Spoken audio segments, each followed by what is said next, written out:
secara tidak langsung saya pribadi merasa bahwa saya pun diwarisi partai karena Bapak salah satu deklarator di Kabupaten Tasik. Ada yang bedol kader-kader PKB ke partai lain. Gitu.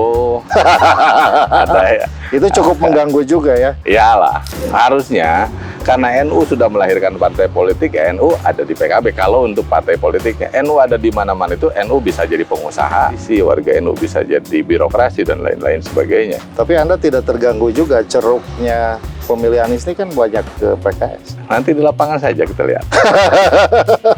Kita kan koalisi lah. Iya, kalau lah misalkan PKB jadi pemenang, nanti kan dimarahin ketum kalau kita nyalon nomor 2. Tadi ada kadernya, ada Pak Kiai Acep Padang, ada Pak Haji Oleh Soleh, ada Kang Haji Im. Kalau saya opsinya nomor sekian lah. Dan kita pun sudah tabayun ke Pak Kiai Atam seperti apa. Saya nggak pernah nyuruh, saya nggak pernah apa gitu.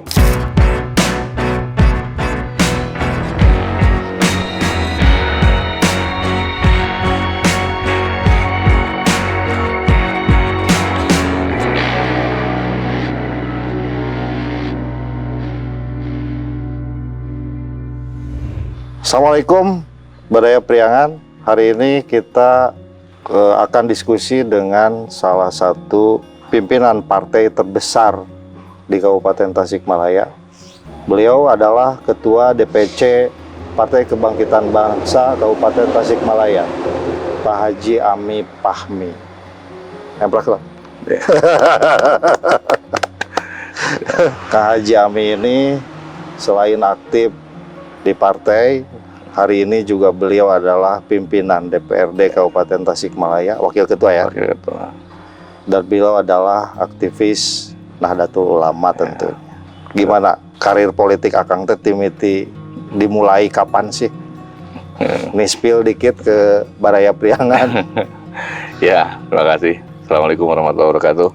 Ya, kalau misalkan berbicara flashback ya, kalau karir politik itu sebetulnya dari 2004 saya sudah berkarir sebagai sekretaris DPAC PKB di Kecamatan Raja Pola 2004. Terus 2011 masuk di DPC sebagai bendahara, 2016 jadi wakil ketua, dan kemarin 2021 jadi ketua DPC. Berarti Kang Ami ini dari nol ya, dari Ya, bawah dulu, dari bawah PAC dulu. Meskipun bapaknya wakil bupati. Bapak wakil bupati saya. Tapi saya tidak ujug-ujug jadi ketua DPC kan? enggak lah. Gitu. Ya itu salah satu apa ya? ASE itu memang mengarahkan, bukan mengarahkan. Jadi silahkan kalau minat di politik ya jalan dari bawah gitu. Biar Berproses tahu, ya. berproses dari bawah, bagaimana dinamika di bawah, bagaimana mengurus partai di bawah dan lain sebagainya, dinamika ya. Makanya ya hari ini pun sebagai ketua DPC saya memahami psikologis DPAC seperti apa, keluh kesahnya seperti apa dan lain sebagainya juga ya kita paham lah. Karena kita mengalami sejak dari kecamatan Iya. pula ya. Iya, betul. Dan itu tidak sebentar, dari 2004 sampai 2011. Tapi nggak ada keistimewaan, pedahwe Bapak Wakil Bupati Enggak dan lah. Surya ya waktu itu. Malahan waktu 2004, Dewan Suro PKB kan. 2004 masih ketua DPC. Bapak itu masih Bapak itu masih bapaknya ketua DPC, anaknya sekretaris pengurus PAC. 2006 Bapak jadi Dewan Suro. Bapak tidak lantas narik jadi pengurus PH ya, pengurus harian. Enggak, Bapak di Dewan Suro pun 2006 enggak, saya masih di kecamatan sampai 2011. Justru Bapak lengser di 2011 baru saya masuk DPC. Oh, setelah bapaknya tidak dalam posisi dia sedang menjabat, Iya. Akang dikatro jadi enggak. pengurus DPC. Ya begitu pun dalam pencalonan Bapak kan beres wakil bupati 2011, saya nyalonkan 2014. Jadi enggak 2009. Oh, nyalonin DPRD tidak dalam posisi Bapak sedang menjabat sebagai wakil bupati. Iya. Tetapi setelah purna dari wakil bupati baru saya masuk di pencalonan. Emang ada apa, Bapak itu kan ya tokoh lah ya, Ya. di Kabupaten Tasik. Semua orang tahu wakil bupati, dia tokoh NU, dia juga tokoh PKB. Apa sih yang membekas dalam perjalanan politik titah atau amanat dia? Ya intinya kalau amanat sih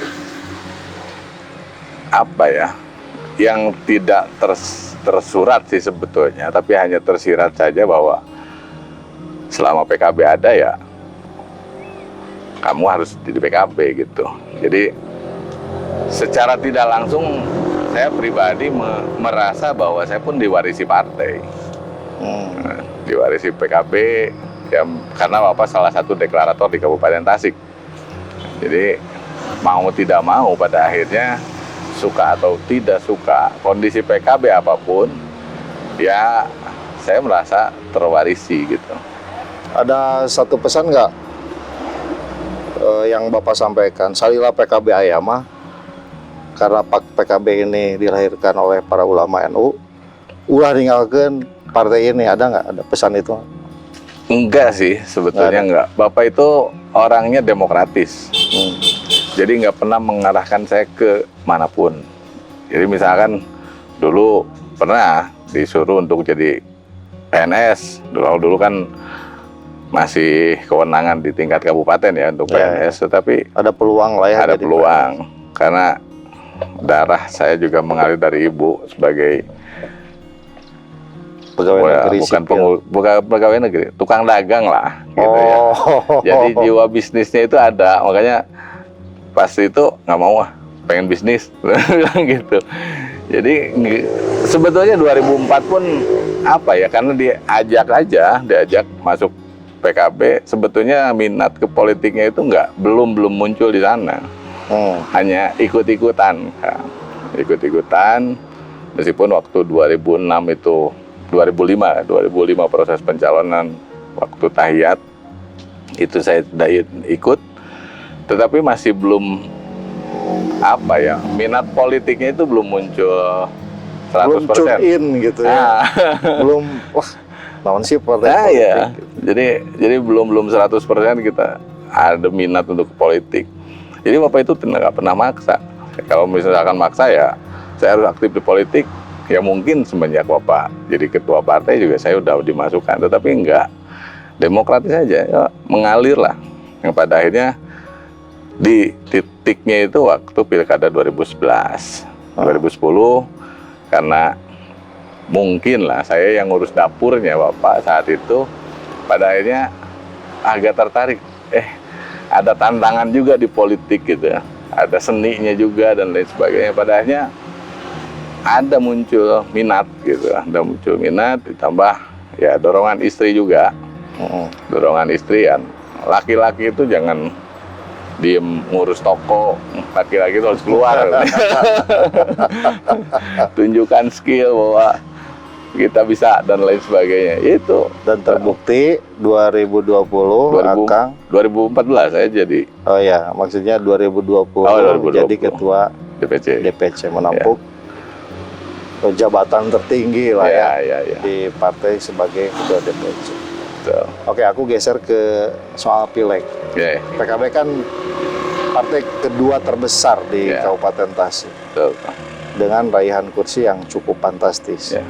Ya, sangat besar sekali. Ada 8 kursi hari ini. 8. Dan mengalahkan pesaingnya sesama partai hijau. Hijau muda dan hijau kolot katanya.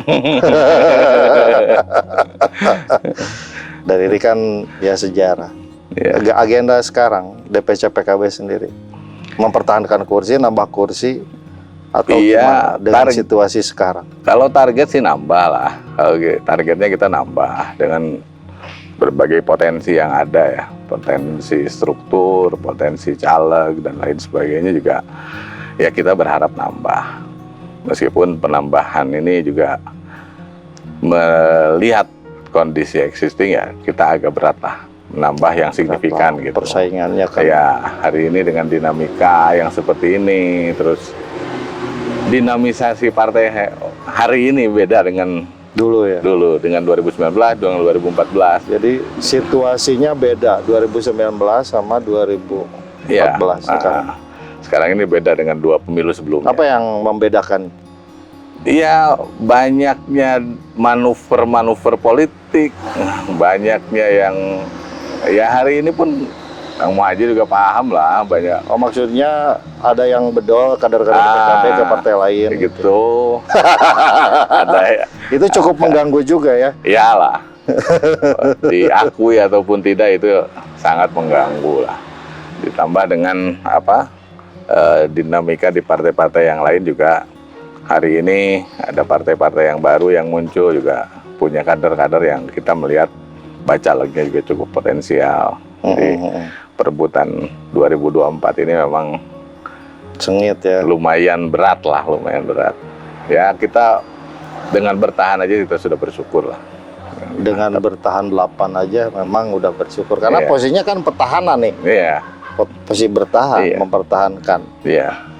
Ya aku ingin kan nambah. Semua Ya. partai pasti Kalau targetnya. nambah satu ya menang namanya. Iya. PKB menang kabupaten. Gitu. Ya targetnya kan gitu. Seluruh partai juga targetnya jadi pemenang lah. Tetapi kalaulah melihat realita juga kita harus realistis lah gitu dalam Ya. menargetkan sesuatu gitu. Saya mau tanya tapi jawab jujur ya. Iya. NU PKB. Hmm. Kalau dulu ya dinamikanya yang tadi Betul. 2019 sebelumnya Hmm. itu ada semacam tanda kutip ya. Iya. NU adalah PKB, PKB adalah NU. Hmm. Untuk itu strategi PKB untuk merangkul Betul. warga Nahdien Hmm. masuk di Ya. PKB untuk memilih PKB. Ya. Kalau sekarang kan NU pusatnya juga ada kebijakan yang sangat tegas. Pengurus partai nggak boleh Hmm. jadi pengurus NU Ya. dan lain sebagainya. Ya, ya. Gimana? Ya mensikapi itu ini kan sudah biasa lah. Momentum 5 tahunan itu sebetulnya sudah biasa terkait dengan NU PKB, PKB NU dan lain sebagainya selalu dibentur-benturkan. Karena memang dengan jamiah NU yang luar biasa pada akhirnya kan seluruh partai politik juga hari ini mengharapkan lah kader-kader NU juga bisa terrekrut oleh partai-partai yang lain. Ya ini kalau dulu mungkin tidak secara langsung gitu Ketua PBNU menyatakan sikapnya seperti itu. Kalau menurut saya memang dari awal juga sudah NU sudah menyatakan bahwa kembali ke hitoh. NU itu bukan partai politik, tetapi NU sudah melahirkan partai politik yaitu PKB. Terkait kondisi yang hari ini terkait dengan bahwa NU PKB NU, ya hari ini faktanya bahwa yang memberikan kontribusi ini di setiap tingkatan, Pak Muhadjir. Di Kabupaten Tasik kita kita selalu memberikan kontribusi bulanan dan tahunan ke NU itu. Ya bentuk bantuan lah ya. Nah, jadi yang di provinsi di DPW PKB juga sama. Ke NU itu yang rutin lah ya, rutin tiap bulan, rutin setiap tahun. Kan partai yang lain cuma insidentil saja. Itu kan faktanya yang tidak bisa dibantah bahwa apapun kondisinya, kalau misalkan penghidmahan PKB terhadap NU itu tidak hanya sebatas ya momentum politik saja kita memberikan ke NU, enggak. Tetapi kita setiap tahun diminta ataupun tidak menjadi kewajiban dari kita. Makanya kenapa kita mengklaim bahwa ya bukan kita mengklaim kita PKB itu dilahirkan oleh NU, faktanya seperti itu.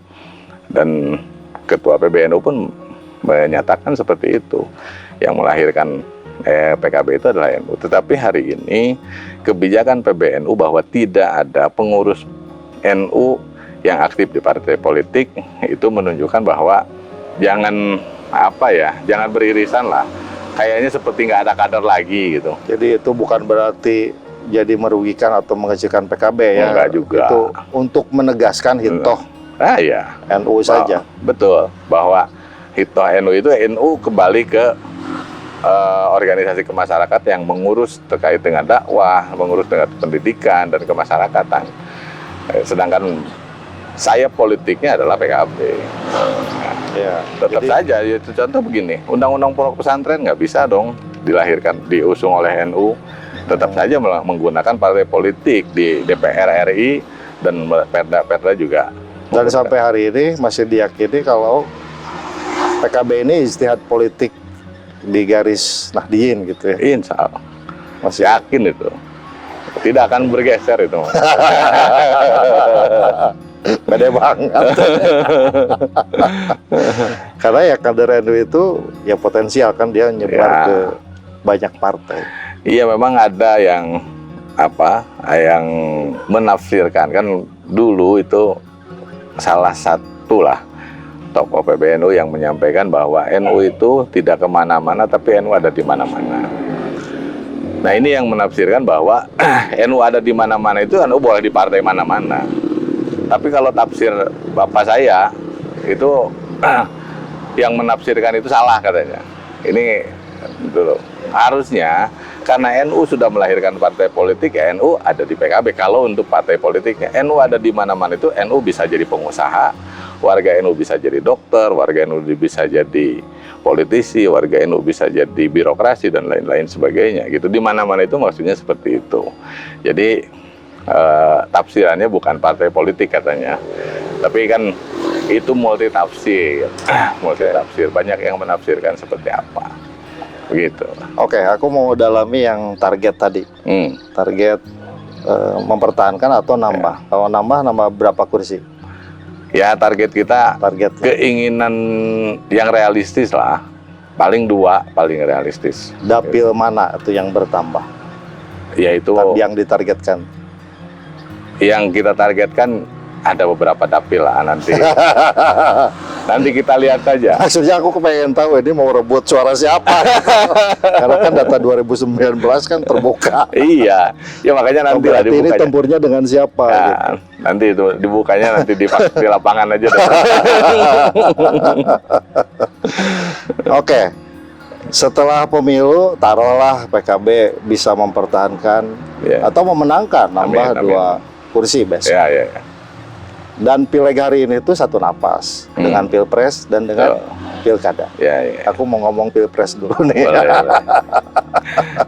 Ya. Gimana? Apakah sang ketum yang sekarang jadi wapresnya Anies Baswedan dengan singkatan Amin ya, dan selalu diaminkan. Apakah berpeluang menurut ketua DPC nih? Apakah berpeluang untuk memenangkan basis atau menggeser lah dominasi Prabowo di Kabupaten Tasik? Iya, kita tetap optimis. Kita dengan struktur yang ada, dengan konsepsi pemenangan yang memang kita juga dalam selalu berdiskusi terkait dengan strategi pemenangan pilpres seperti apa, elemen-elemen mana yang memang kita bisa raih dan lain sebagainya. Ya, kita berharap sih suara Prabowo khusus ya di Kabupaten Tasik yang kemarin pilpres kemarin itu 70% lah, hampir 80%. Ya, 70% lebih di Kabupaten Tasik, ya kita berharap bisa bergeser ke Amin lah di 2024 nanti. Tetapi dengan 3 pasang ini ya kita juga bisa memperhitungkan juga mungkin seperti apa dan lain sebagainya. Tetapi strategi di lapangan, pemetaannya seperti apa, nah ini juga yang sedang kita konsep hari ini, kita inventarisir datanya dan lain sebagainya, pemetaannya seperti apa, ya kita akan lakukan dalam 3 bulan ke depan gitu. Oke. Tapi Anda tidak terganggu juga ceruknya pemilih Anies ini kan banyak ke PKS? Enggak lah. Enggak. Nanti di lapangan saja kita lihat. Kita kan koalisi lah. Ya kita berharap yang partai pengusung pasangan Amin ini juga berharap semua juga naik lah kursinya, raihan bagian kursinya. efek ekor jas. Nah, jadi bukan hanya PKB saja, tetapi seluruh partai koalisi pengusung pasangan Pak Anies dan Pak Muhaimin ini bisa. Oke. ada. Oke. Menarik. Mancing ya, Pak. Nggak mancing, karena saya sih sebagai masyarakat biasa ya heran aja gitu. Kenapa udah daftar, udah deklarasi, kan dipasang aja berdua gitu ya. Amin gitu. Sudah kan. dipasang di kota. Wajar. Itu PKB juga belum. Belum pasang Anies. Baligo aja. Nah, lalu gini. Saya pemilu ini kan satu napas dengan pilkada juga. Betul. Gitu. Gimana target pilkada ke depan? Ya, sampai hari ini kita kemarin juga terakhir 2 minggu yang lalu kita rakor di DPW, arahan dari DPW supaya tidak dulu membicarakan pilkada. Meskipun tahapannya akan dimulai di akhir tahun ini, tetapi jangan dululah, kita fokus dulu ke Pileg dan Pilpres. Nanti kemungkinan kita akan berbicara terkait dengan pilkada itu pasca Pileg dan Pilpres. Karena apa? Ini juga akan menjadi menentukan targetan kita akan ditentukan dari hasil Pileg juga. Ya, makanya saya bilang satu napas itu kan ini agenda yang tidak terpisah. Tentu sebagai ketua partai punya target untuk memenangkan atau mempertahankan kursi yang ada sebagai modal untuk pencalonan di pilkada nanti. Iya, kalau lah misalkan PKB jadi pemenang, nanti kan dimarahin ketum kalau kita nyalon nomor 2. Harus nomor 1. Nah, jadi ini juga yang makanya ya kita tidak bisa berandai-andai dari sekarang.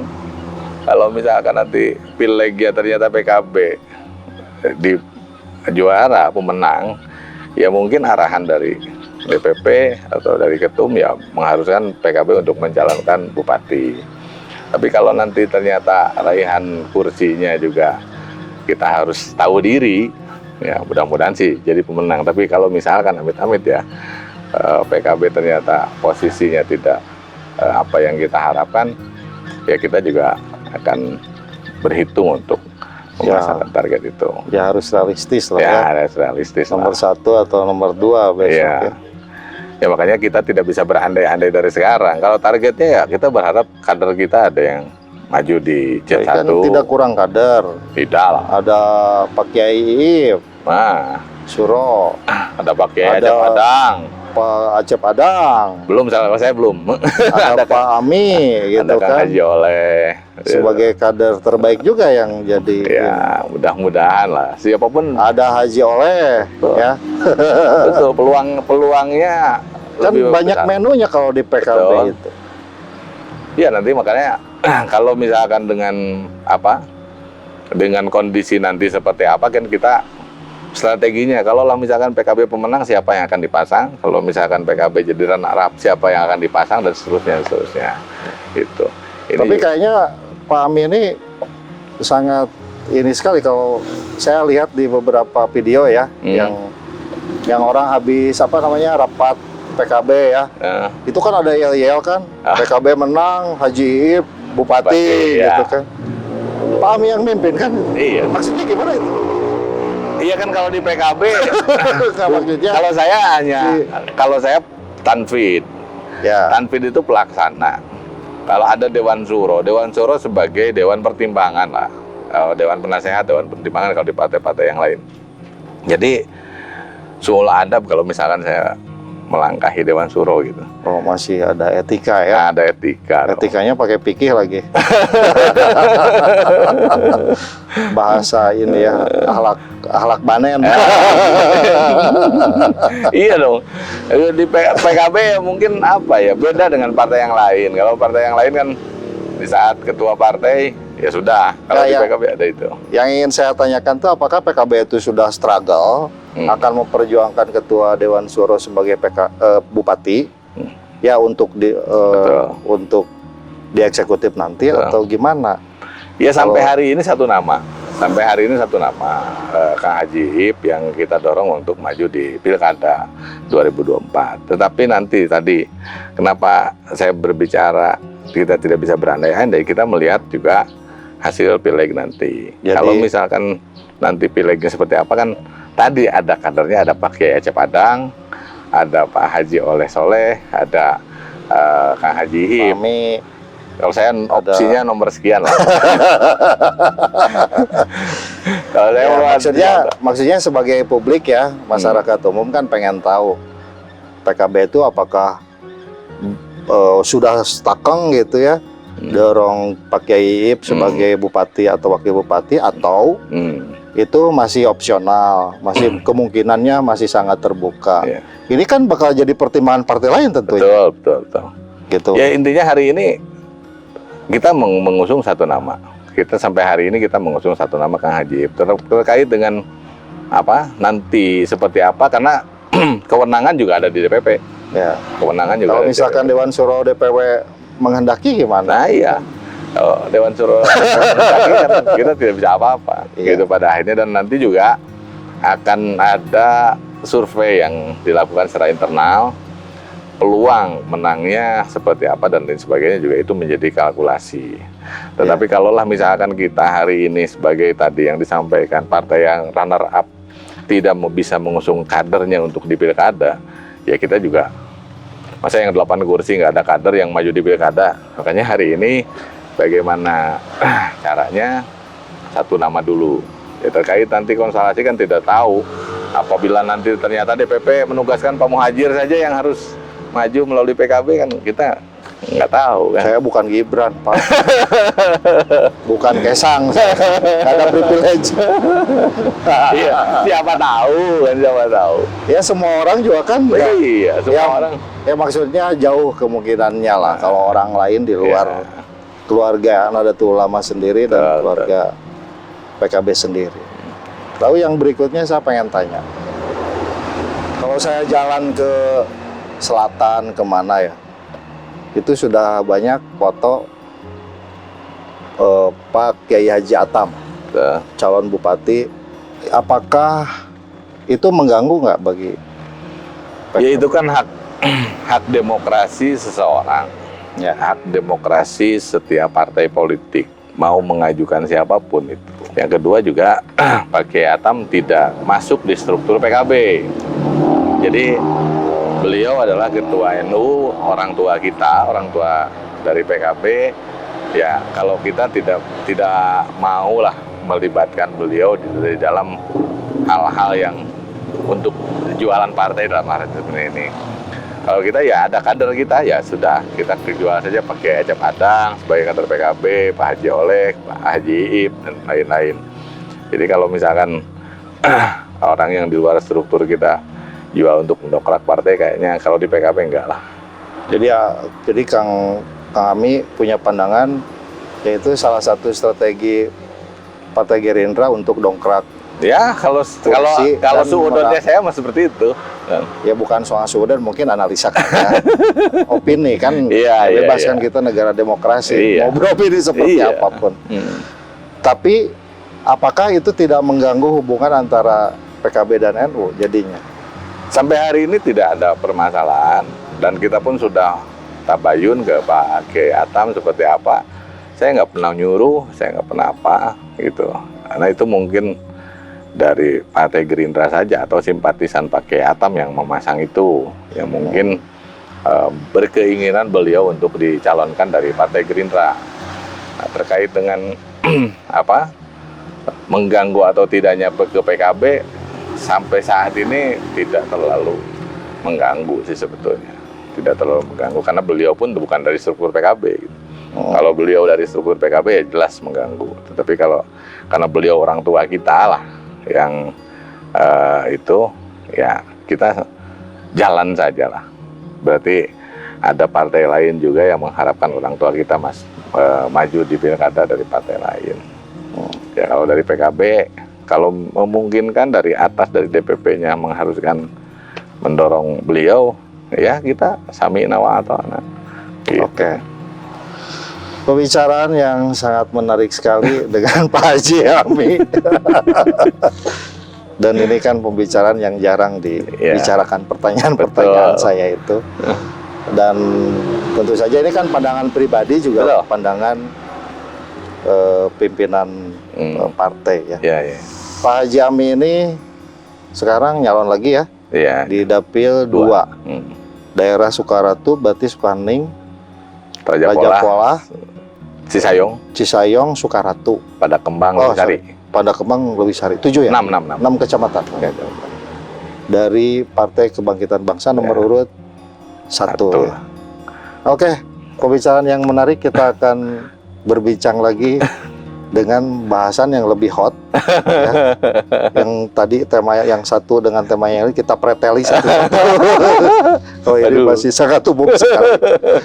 Bila topik wadaya, Assalamualaikum warahmatullahi wabarakatuh. Salam. Turun kan? Siap.